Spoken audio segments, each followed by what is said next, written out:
Thank you for being here with us this morning. I am Lisa Gubernick, Vice President of Membership for NCJW, and my co-host is Susan Katzman, past President of NCJW. However, I am flying solo this morning. Susan, unfortunately, has COVID. She's doing okay. She's on here, but she preferred not to talk, just, in case she needed to exit and cough or do whatever you do when you have COVID. So it is just me. And Coffee Talk was a way for us to engage our members and non-members during the height of COVID when we couldn't be together. And we still wanted to do something for our members and non-members. And here we are almost 2 years later with our 2-year anniversary of Coffee Talk coming up next month. So this morning we are so excited to have our special guest, Polly Blitzer. We're especially appreciative of her being here because it is 2 hours earlier in Los Angeles where she is. Polly is a leading beauty expert, writer, and brand consultant. She began her career as a journalist and editor at Marie Claire and InStyle. Her work also appeared in Allure, Vogue, Women's Health, and the New York Times. She regularly appears on the Today Show, CNN Weekend News, and other shows to share the latest beauty products and trends. She also edited and co-wrote Urban Decay's book, UDXX, published for the brand's 20th anniversary. Like I said before, Polly lives in Los Angeles with her husband and 2 children. Thank you again for being here with us, Polly. Thank you for having me. It's great to see all of you guys out there. Thanks for joining us. Thank you. So we're going to show a short clip of Polly, and then we can talk to Polly on the other side. Okay. I always joke that my husband, if he could retroactively have a prenup agreement, would say that I can only have 5 products in the shower. I'm Polly Blitzer, the founder of BeautyBlitz.com. A beauty editor's job is to test every single product on the market, whether it's skincare, hair care, nail polishes, and everything under the sun. The temperature of water is really important when you're testing beauty products because a lot of times celebrity hairstylists will say, oh, you really need to do a cool rinse at the end to make your hair shiny. Some people say you want to take a warm bath but not too hot because then it'll exfoliate your self-tanner. I love being a beauty editor because it's the perfect hybrid of being girly, dressing up, and playing with lots of colors, and then also understanding the science of how things work, how they can be improved upon. I just get so excited. Like, no one can talk to me, and I'm going to have like 15 minutes to get to know this product to find out like why it's so fabulous. And it gets really messy. Especially when lip stains are semi-permanent and long wear. If I have to test different formulas on my arm, I mean, I could have stripes of war paint for like 2 days. My #1 beauty tip, I guess, since becoming a mom is you can make it work. All you have in the bottom of your bag is a tinted lip gloss. Dab it on your cheekbones, put it on your lips, leave, and people are gonna say, who did your makeup? Your skin looks great. Just give yourself some credit. You can make it work, always.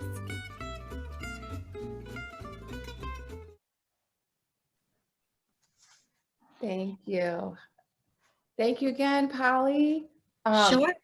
I was saying before everyone came on that I wish that you had come without makeup so that you could show us all how to put it on. But I know when we were chatting right before this, I was still applying products kind of at the last minute because it was so early and I didn't want to wake up my husband. So we can go through all those later. Sure. All the dirty secrets. Sure. But we have a lot of questions for you. Do you mind giving us your background and how you got started in the magazine business and then into the beauty industry, and then how you became editor of InStyle Magazine? Sure. Well, I grew up in New York City. I'm a 5th generation New Yorker. My great someone, it's in the books, had the first Jewish delicatessen on Delancey Street. So I would say that's my claim to fame, pastrami on rye. But growing up, my mom was in advertising and was a writer. And, I feel like your first internship is at the dinner table. So my dad's a doctor and I would constantly be like, how does this work? Why did I get a boo-boo? And he would give me a dissertation about platelets. And my mom was just, had the vocabulary, she didn't like use baby words with me when I was little. She, is so articulate and cultured. And then that led me, then I went to Columbia across the park. I grew up on the Upper East. And then my first job out of college was on Wall Street, which made absolutely no sense. And I sucked at it. But then I worked at Marie Claire magazine as a copy editor because I just had a knack for grammar, and that led me gradually to InStyle, and I was the beauty director's assistant.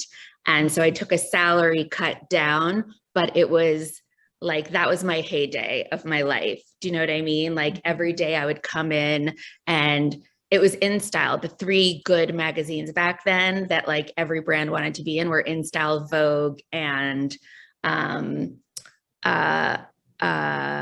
Allure or W.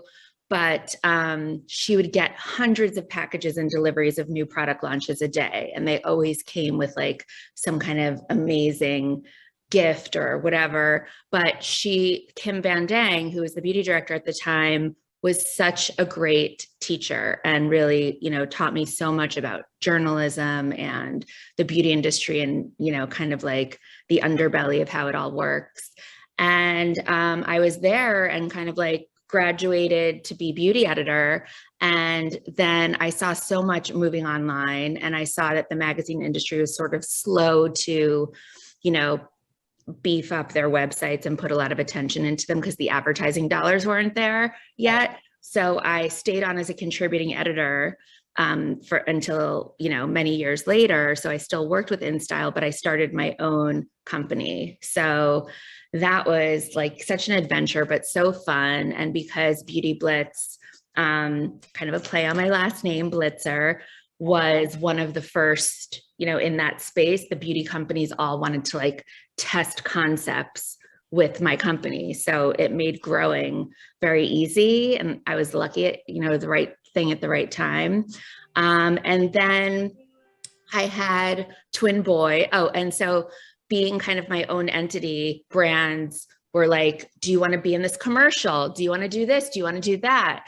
And I kind of laughed at that because like, who am I to be in a commercial? But it really led to like a lot of media training and TV appearances and things like that. And then going behind the scenes at companies to see how products were really made and doing videos for them.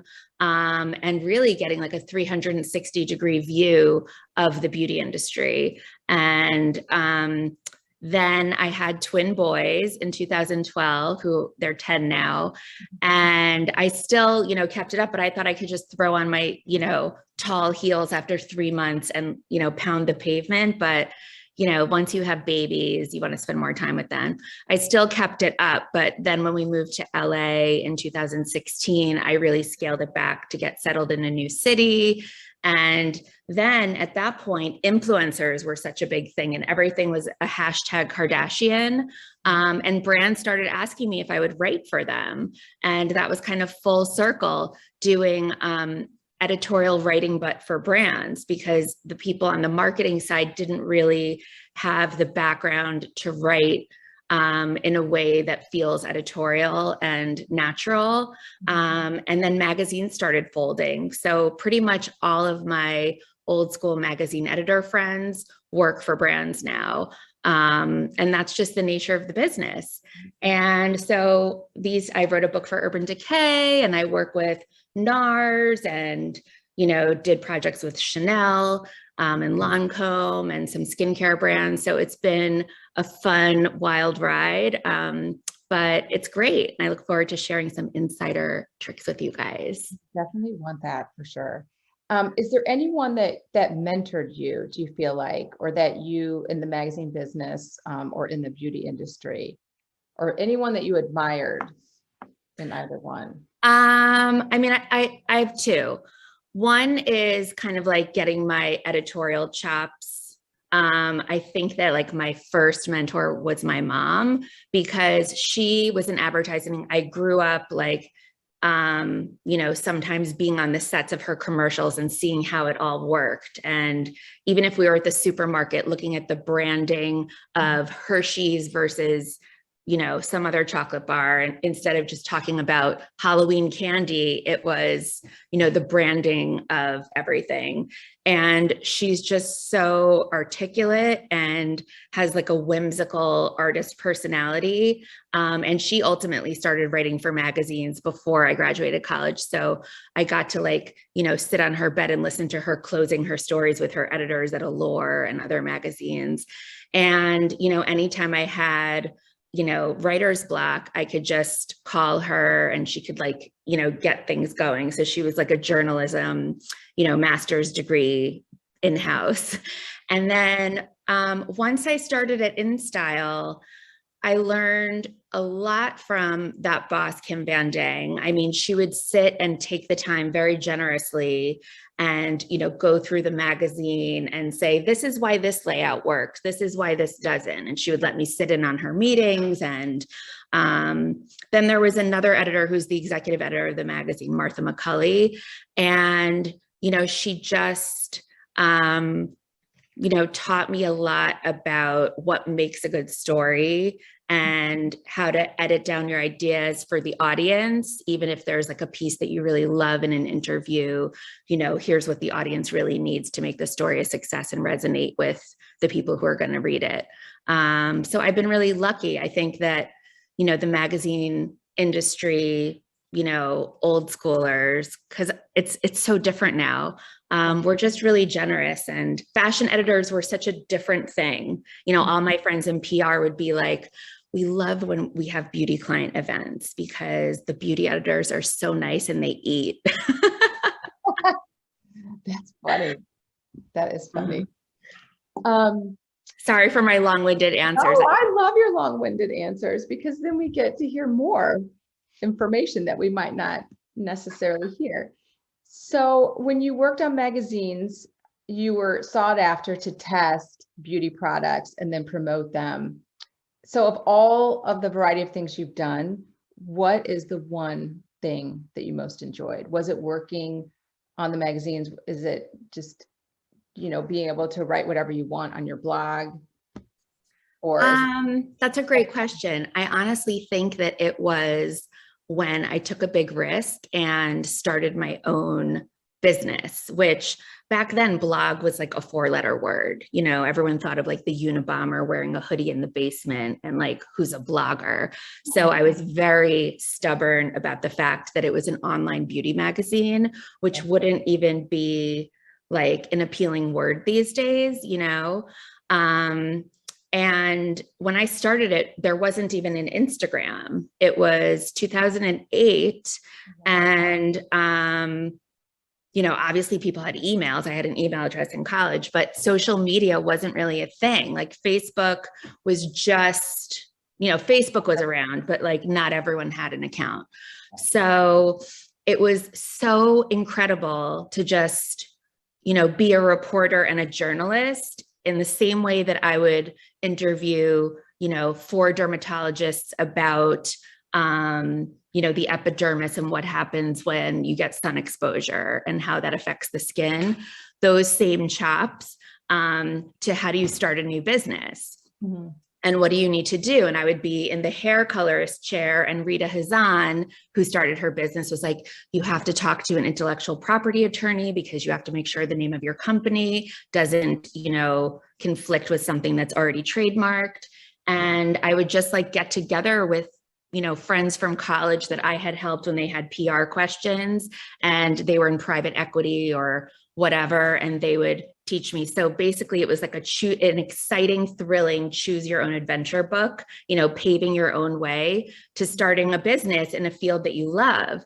And what really struck me is that, at a big company, you can't really be nimble because it has to go through so many layers of approval. But I couldn't believe that we could have an idea, pitch it to Estee Lauder, and like the next week, well, they had all of their reviews, but you get a budget and you can do something that's like this big passion project.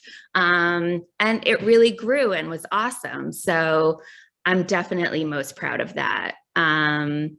And, before that, I feel like I was probably most proud of like, I don't know, like a cover story I did or something like that. Cause that was like, I've made it. Or no, when I worked at Marie Claire and I was on the masthead, I went to every single newsstand on the Upper West Side. That's where I lived at the time, and was like, am I in this one too? Polly Blitzer, am I in this one too? And that was just like, I couldn't believe it.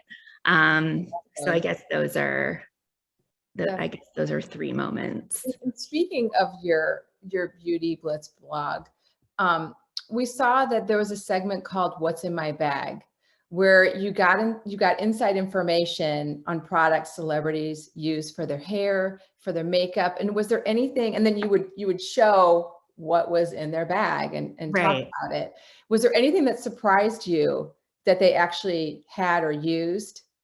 That's interesting. Well, our impetus for that was that magazines like Us Weekly would do the bag spill, and show. And the thing is that certain things are very contrived. Okay. So I'll get to first I'll tell you what was surprising. Let's see. For Beauty Blitz, we would just get product names and use, professional photos from the brands, and whatever handbag they used, we would show that and make sort of like an online collage. For InStyle, if we booked a celebrity like Reese Witherspoon or Jennifer Aniston, their publicist would give us their list of products. Or the beauty brands would come to us, like a Neutrogena, and be like, do you want to do Jennifer Garner? And we would have to go back to their Neutrogena's publicist and say, we'll need quotes and we'll need to speak to her for like the intro of the story. But just so we can't have it be all Neutrogena. So then they would say, okay, well, can we give you some products that are non-competitive with Neutrogena products? For example, if Neutrogena doesn't make a shampoo, then but that's not something that would be in her handbag. So there was always like a back and forth. And let's see, were there things that surprised me? Like everything was so, like you said, contrived and yeah, I actually take that back. I don't mean contrived. I mean like very carefully curated. Okay. The things made sense. And I don't think people made things up. And there were always things like my kid's Lego or, gum wrappers, or, there was always something to make it, authentic and real. And I truly believe that those were genuine things. And I think that the things that were non-brand or on brand, if they were an ambassador for a brand, were authentic, because I would interview the people and they had actual quotes to say about it. But when I was like backstage during Fashion Week or interviewing people at Fashion Week, and, I'm there with the mic and everything, and they were kind of like caught, not off guard, but they didn't have like a room full of people to like run it by. Then I got kind of cool answers, like Naomi Campbell backstage at, I think, before like Marc Jacobs or the Anna Sui show, she knew that I would always, she recognized me from so many shows and so many seasons, and she's notoriously prickly, even in the news. And I guess it's like my New Yorker. I don't know, but I just, could always like talk to the guy at the door and cut the line. So I was not afraid to go up to people and ask, like, what's the worst they could say? Like, I don't want to talk right now. You sort of have to be, so I would say to her, what's in your bag? Blah, blah, blah. And she would eventually just like see me. And when they're in the hair and makeup, they just have their handbag on their lap and they're talking to whoever. And I would say, what's in your bag? Polly from InStyle. And people started to say, is your last name InStyle? Because I was like, hi, I'm Polly from InStyle. And so she would pull things out, and she pulled out her Mason Pearson brush and told me why she liked it. And then eventually she started asking me beauty questions, which was hilarious. She was like, if I get a bikini wax, like, what do I do about the razor bumps? And, or not the razor bumps, but like the irritation afterwards. It was just such a weird aperture to view the world through. And I don't know, people just always thought that I could dispense beauty tips like that. And sometimes there was an area I didn't know about, like, my ex-boyfriend took me to a work dinner and his boss was at this dinner, rolled up his sleeve and was like, do you know what this is? I have this weird rash. And, I want my boyfriend to get promoted. I didn't want to be rude. So I was like, talk to your dermatologist. I can give you a couple good names. If you're a dermatologist. Right. So, and I want to remind our audience that they can start putting questions in the chat. I forgot to mention that we'll answer those questions toward the end. Anything you have for Polly, you can put in the chat for us. Some of the coolest info is when you're interviewing someone, to let them to pause at the end of their answer, because their first answer is going to be like something that they are prepared to say. And it's not like you want to like dig in and do something, intrusive, but then when there's a pause, they have a second to think about it. And that's where you get some genuine answers about some skin antidote that their mom used in the old country, or, an endearing, piece of information that really makes the story, shine. Right. Absolutely. And then I'm going to ask one more question, then we're going to go to another clip that I think we might have to run a little bit of it because there's an ad before then. So don't anyone think we're doing anything. We're just preparing. Do you want to talk about the different brands and how things have changed through the years? I know they have vastly changed. Sure. Whether it's skincare or beauty products. Yeah. So when we were all younger, there were, a limited number of places or like brick and mortar stores to buy products. And there were a handful of companies. There weren't as many independent companies. There was, L'Oreal that owned a bunch of stuff. There was, like Shiseido. I mean, there was, and some of them were actually, some were independent, like Estee Lauder started with one brand, but there were these big brands that had splashy magazine ads and they were sold at department stores. And then things started to change because with online, it made it easier for, new startup companies to market their products and sell their products because they didn't have to pay rent at a brick and mortar store. And then things started to really evolve and pick up because formulators and labs and things like that were so streamlined that, anyone could kind of launch a product and sell it on Amazon. And then with social media, influencers started to, hairstylists are, now some of the biggest names. It used to be like Sally Hirschberger for John Frieda or Harry Josh for John Frieda. But then they have their own lines now. And, some of the products are really good. And some of them, maybe not so great because their name is on it and they played a part in developing it, maybe they cut corners. So it's just interesting to see how it's changed. But basically, the nuts and bolts of it are still exactly the same. Everybody wants a product that works. People don't want to have to pay a lot to get a lot. And now the demands for products are so different. Back when my grandmother was like showing me her beauty regimen and I would watch her get ready, she would have some rouge, she would have some cake mascara and, powder, or, they still had a regimen. But things were very theatrical, and now the aesthetic and the demands for formulations are just very, very different. And there's more. I mean, there's just, I see from my daughters, they just put on so much more. Yes. I wear. No, I mean, my grandmother had cold cream. My mom was not a makeup person at all. She had Lubriderm and blah, blah, blah, like whatever. She didn't really wear, I think she had like a little Maybelline palette with that little spongy applicator and 5 shades. But then once I started at InStyle, she was all La Prairie and whatever. And she was like, if you ever quit the beauty industry, I'm going to jump off a ledge. I'll never go back to Lubriderm.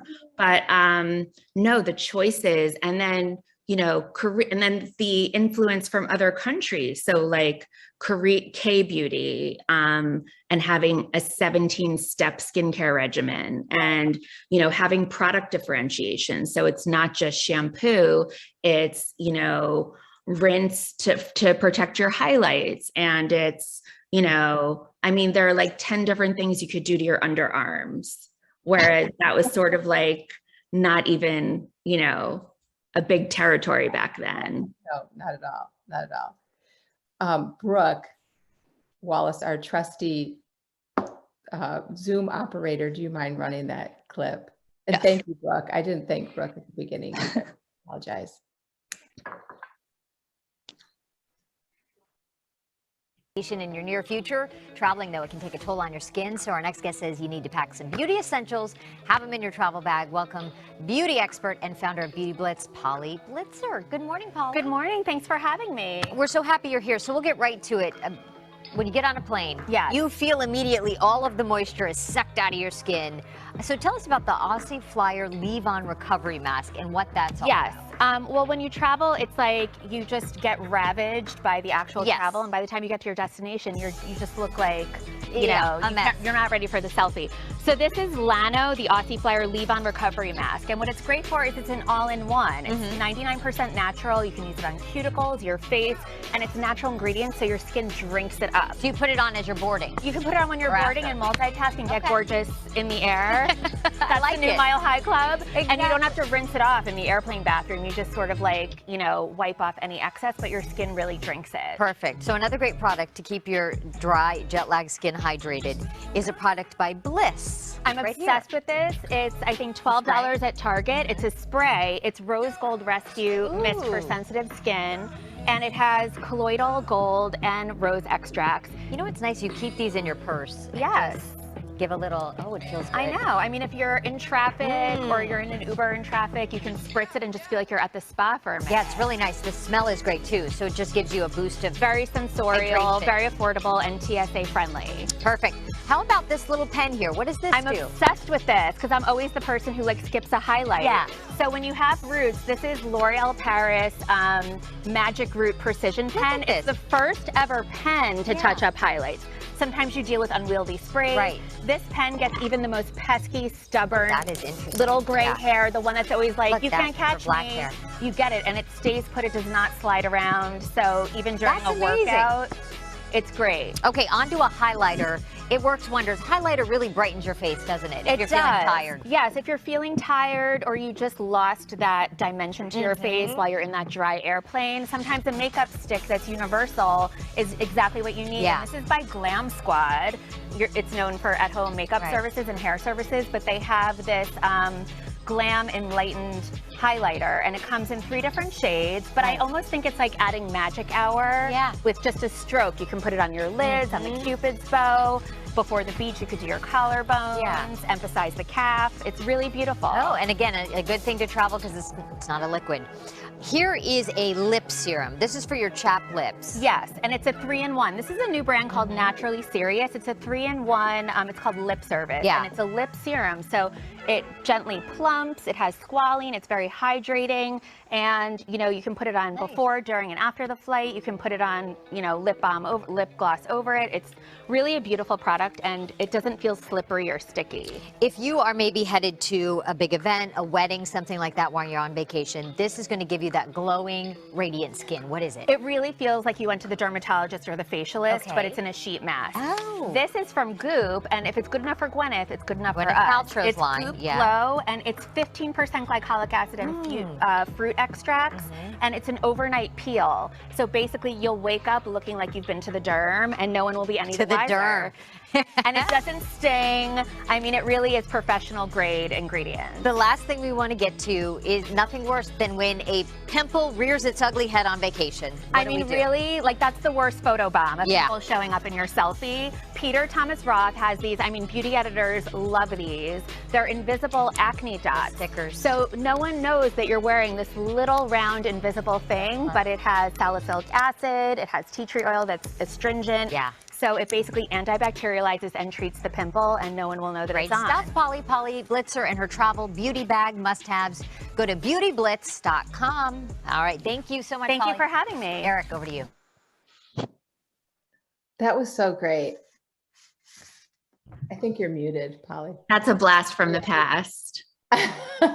But it still, rings true today for a lot of those types of products. Sure. I love flying and like secretly doing beauty things because, when do I get to sit in one spot for a long time? You know what I mean? And you could just like dab on something that's not messy and let it penetrate. And, What was it that you just showed us? This is Herbivore Blue Tansy Resurfacing Clarity Mask, and it's blue, which I think is because there's azulene in it. But, my skin is sensitive because I've tried so many products that I think I hear some kids up there.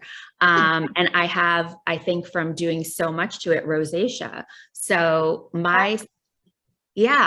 and people aren't afraid to talk about these things now. I mean, the whole world talks about down there stuff. I haven't I don't write about that. And I still am very demure when it comes to that, but people will talk about anything. So I have rosacea, and my big thing before I leave the house, if I could do one thing, is to touch up with foundation or concealer because it's red. And it looks like I'm like a heavy drinker sailor. Do you know what I mean? How they get this red nose. But I have friends who won't leave the house without putting on mascara. Or lip gloss. It's just very interesting. So that's Herbivore. And this is a resurfacing mask, but not that harsh retinol. So the reason that doing something like resurfacing or exfoliating or getting the dead skin layers off is that it makes the underlayer skin more accessible to anything that you put on. So that doesn't mean you have to use a scrub that has harsh, things in it. It could just be a salicylic acid pad, that kind of sloughs off. You can either do manual exfoliation or chemical. And by chemical, it could be enzymes from papaya or pineapple. Papaya is papain, if you see that as an ingredient, and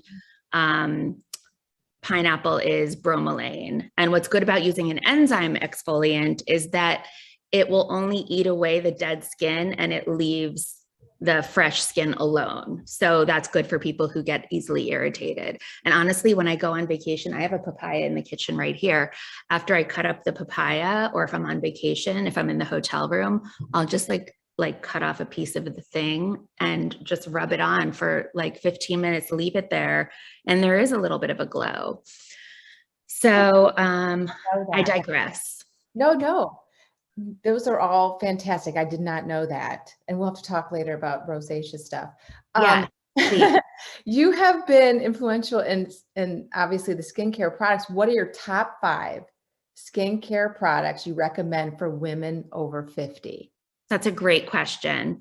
A lot of it does depend on each person's concern. If you have dark pigmented sunspots, then you might want something that can help fade those. If you have those lines, that people call smoker's lines, then there are certain things that can help with that. But usually people want their skin to just be soft and not dull, and to minimize the appearance of fine lines or wrinkles, and protect. So protection, I think, is the first order of business. And even if you're just leaving the house for 5 minutes, I really think it's important to put on SPF. I mean, my grandmother would sit you know, with like tinfoil or I don't know what, but, you know, go to the Riviera and try to get like this color brown on her skin. And she moved to Boca, you know, she retired to Boca in Florida and had to have so many things taken off, like big, huge things. And it's very dangerous.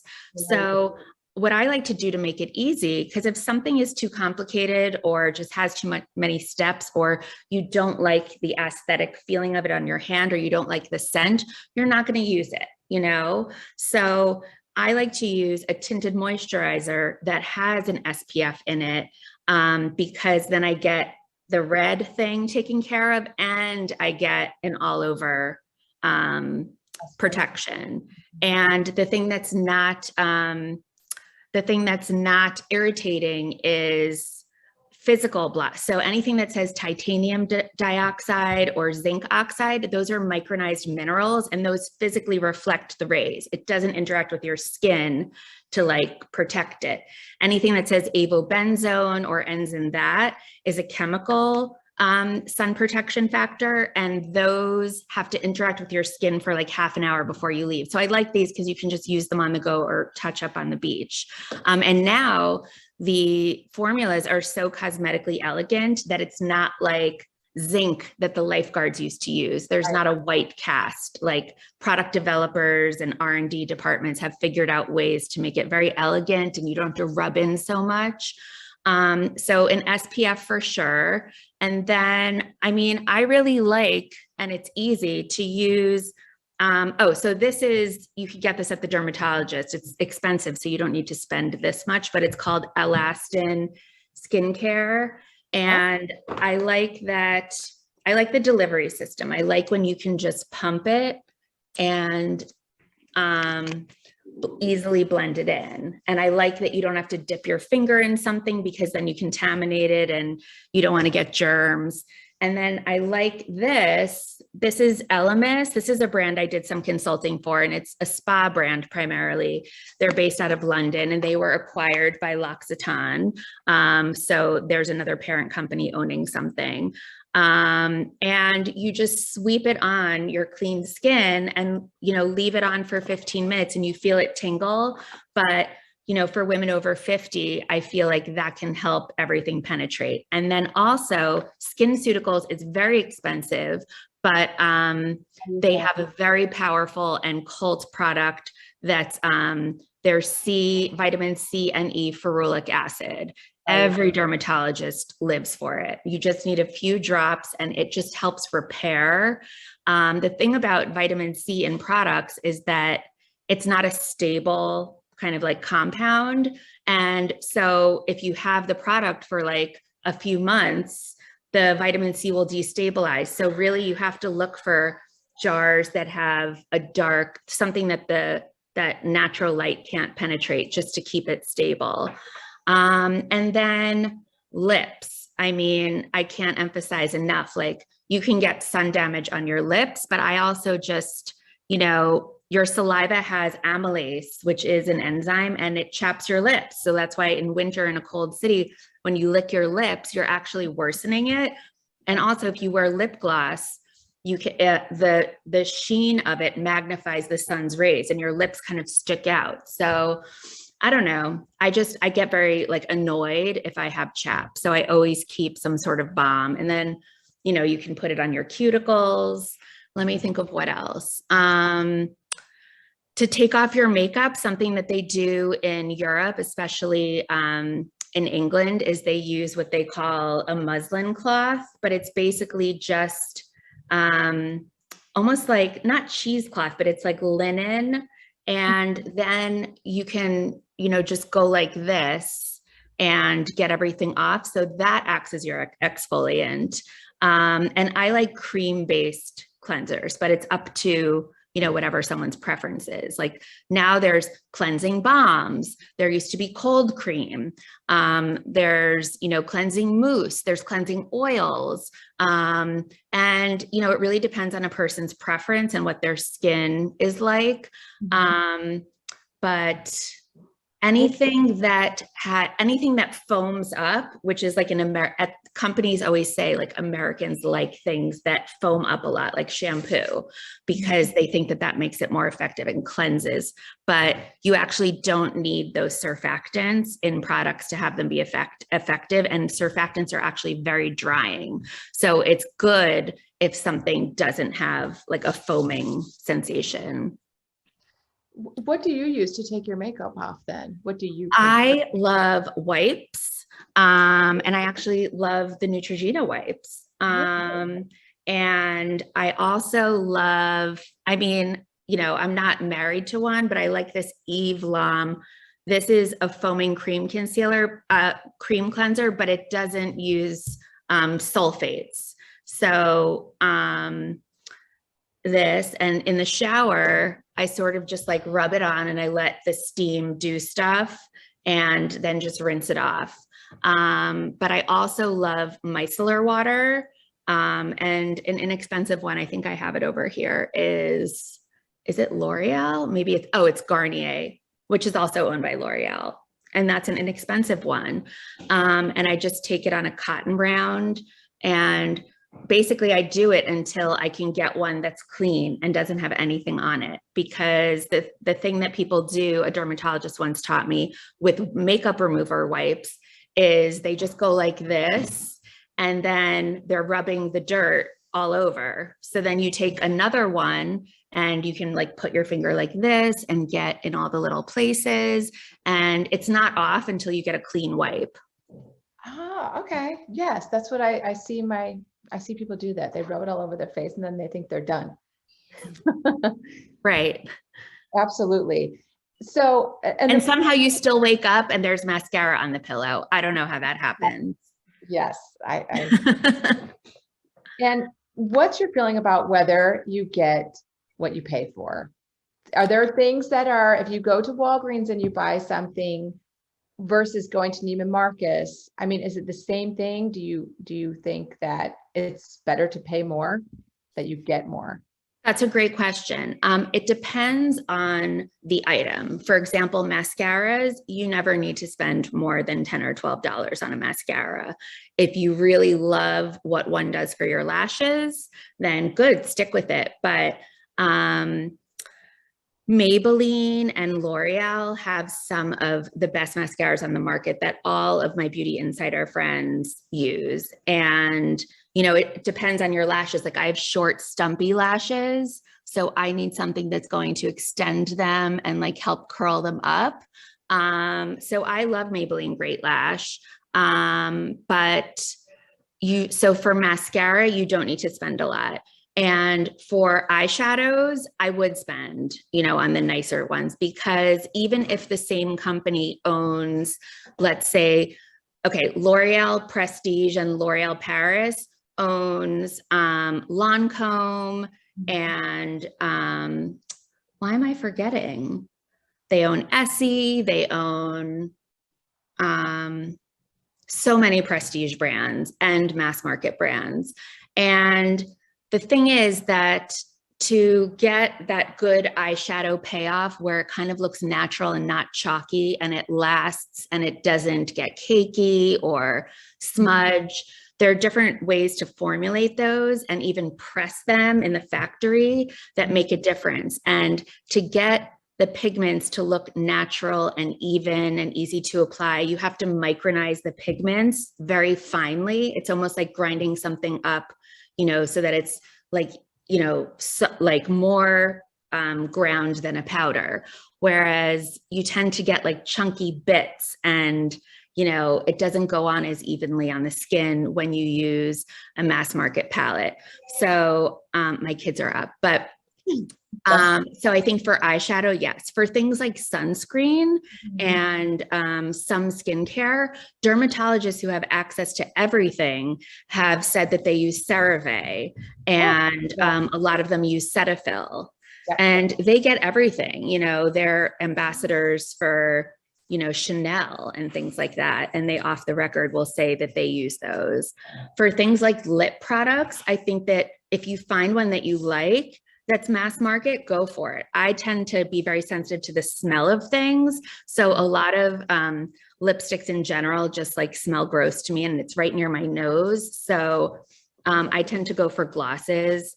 And for foundations and skin products, I definitely go prestige, because there's so much involved in those. There's not only the pigments, but there's the like how it clings to your skin and wears over time. So I use Charlotte Tilbury, I forget what it's called, and also Giorgio Armani Luminous Silk Foundation number 5. Oh, okay. I've heard of this Charlotte Tilbury. And Clé de Peau concealer stick, which is $90, but honestly, like the way to use, and people use the products wrong. For example, makeup artists, Tom Pichot, who's like one of the most famous makeup artists, he said sometimes your fingers are your best tool, because he doesn't just slap on, like a creamy formulation and then blend. He puts a little bit on his fingers and then just presses it. And that's how he gets these like beautiful up close, unphotoshopped, of a model's face. Granted, she's probably had every great dermatology treatment. She looks like an embryo, but you don't see noticeable makeup.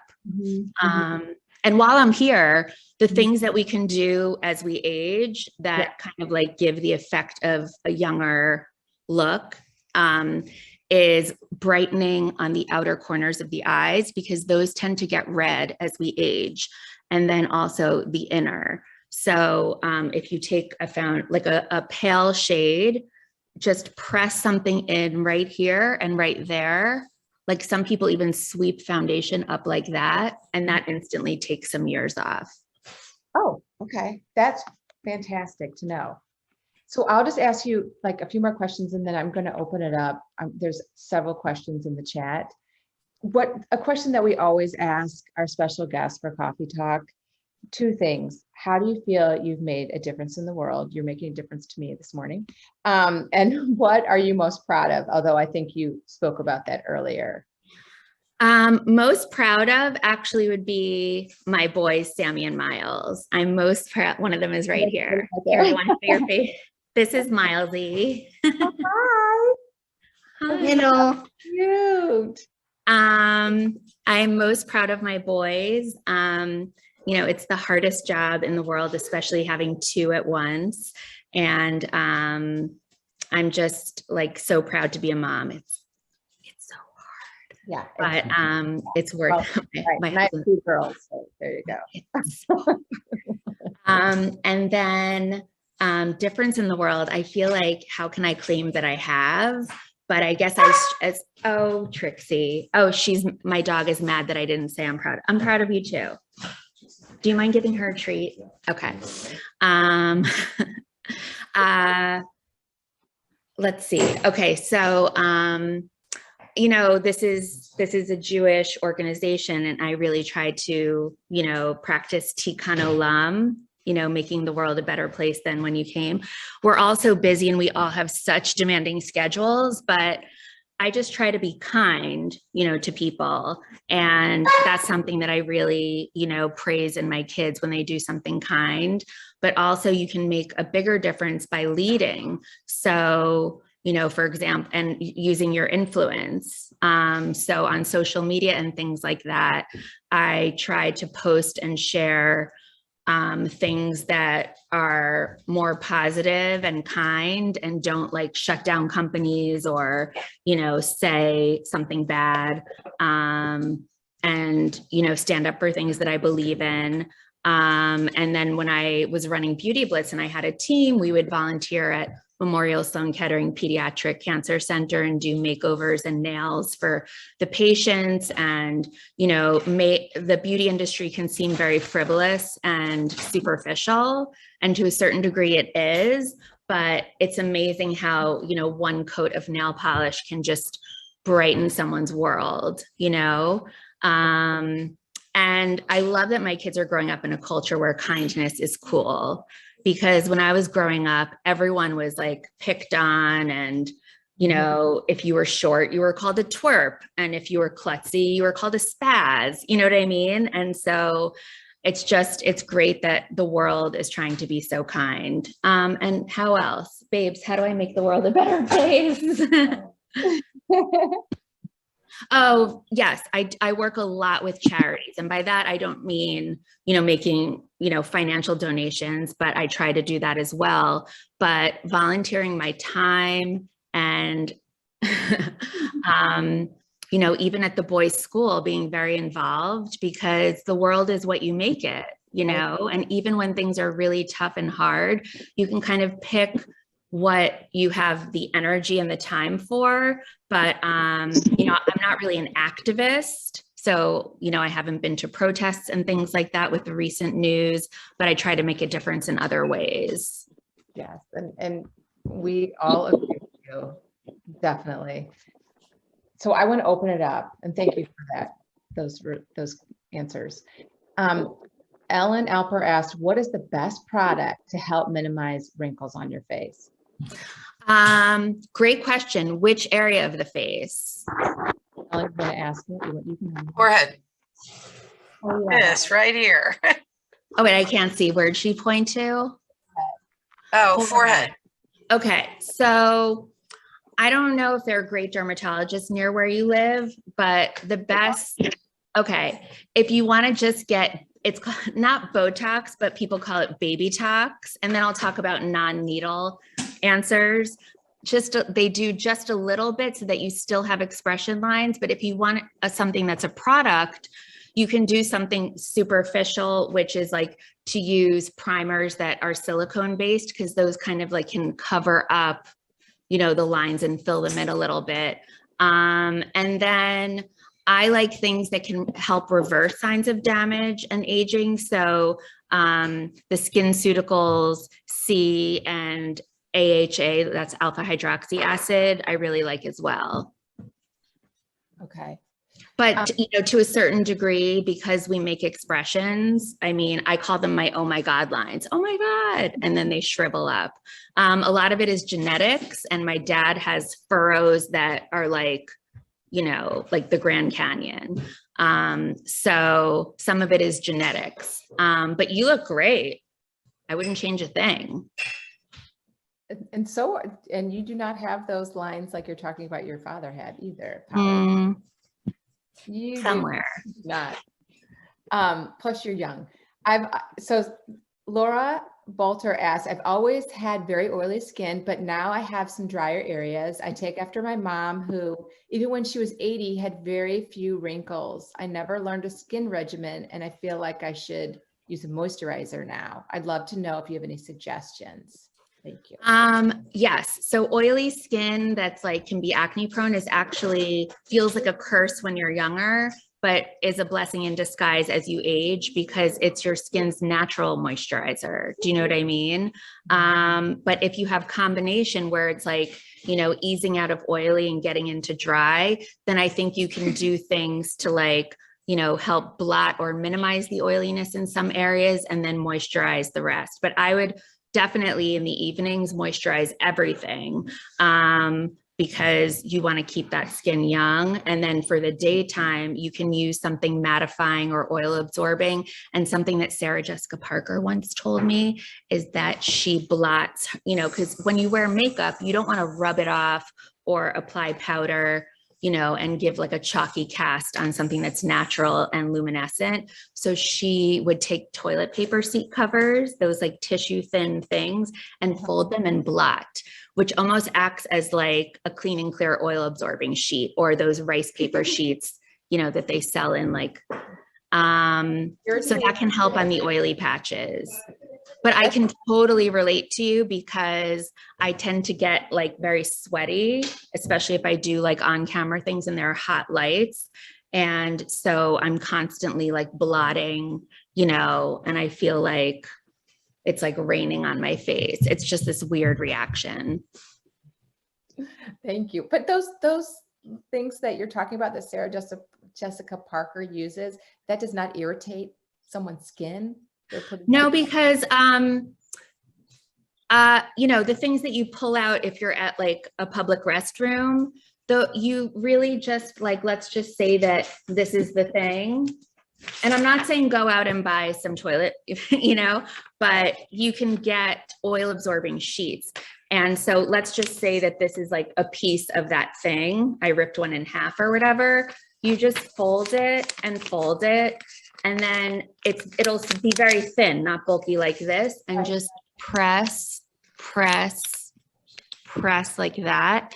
And it will absorb the oils and make what you have kind of long wear, because, products are formulated for spreadability and, the ease of application. But if you want them to be long wear, they tend to be a different kind of formulation that dries and doesn't spread as well. So you can get the best of both worlds if you have a product that you love, but it tends to wear off or migrate and your blush winds up down here, or your mascara tends to run, go there. So you can just, and you can carry a Q-tip in your clutch bag and just gently roll it if you get mascara that's migrating. I mean, if you go to a bar mitzvah, everyone's doing the hora, you're a little schwitzy, and you might need to like touch something up in the bathroom. So instead of like wiping it off, I carry a little Q-tip, and you can get these very fine looking Q-tips that are skinny at the beauty supply store or Amazon,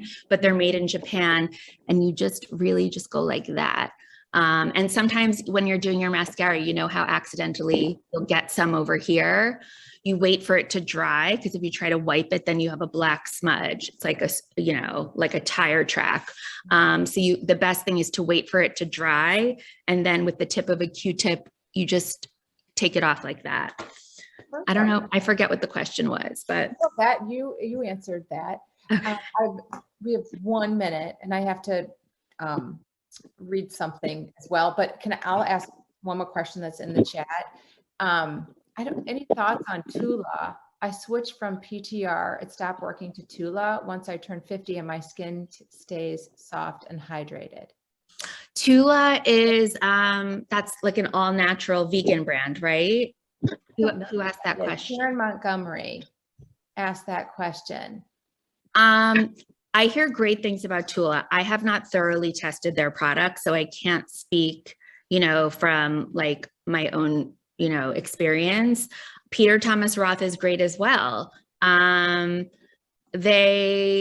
friend used to do marketing there, and when they switch owners, sometimes they change formulations, or if they're bought up by a private equity company, sometimes they want to increase their profit margin. So they change certain ingredients. And I think that happened with that line. But Tula I've heard great things about Tula. And if it's working for you, stick with it. Honestly, like some people put Vaseline. Well, I see what you're saying. I think it should be fun. Kieran, I think you're like cutting in and out. We couldn't hear what you were saying. I think I think we lost her. There are people who use Vaseline because it's an occlusive barrier to lock in moisture. And if that works, go for it. I mean, not during the day, right. But if you find something that works and it's inexpensive, or it's like your own invention, like a beauty hack, go for it. Right. Okay. We unfortunately, I have to close, and I'm sad because we're learning so much. Thank you so much. I could go all day. No, we want you to go all day, and we appreciate. You're all so beautiful. I want to get together. Come for Shabbat. We would love it. To show our appreciation, Polly, for being here, we are going to sponsor a child in your name for our back to school store program, where we supply more than 2,000 kids with everything they need to get ready for school.